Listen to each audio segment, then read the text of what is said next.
রুই মাছ নিয়ে এসছে, আজকে রুই মাছ রান্না হবে। দেখুন আজকে ছাই নিচ্ছি। তো দেখুন মাছটাকে আস্তে সারি নিয়েছি, মাথাটা কেটে নিচ্ছি আগে। তো দেখুন মাথাটা কেটে নিয়েছি, ন্যাসটা কেটে নিচ্ছি। তো দেখুন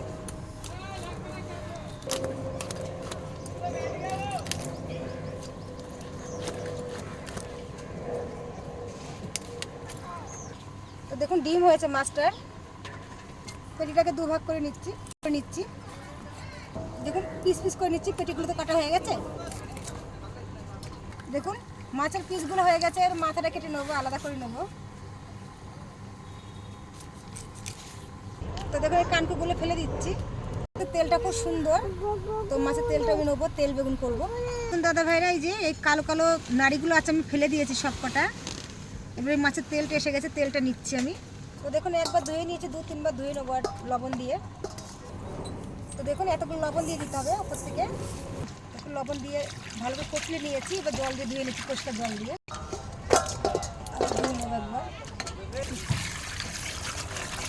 ঝান্ডির মধ্যে রেখে দিলে জলটা, নোংরা জলটা বেরিয়ে যাবে। ও চলুন ধোয়া কমপ্লিট হয়ে গেছে, এবার দেখি ভাবে কি রান্না করবে, মাছটা দিয়ে কি রেসিপি করব।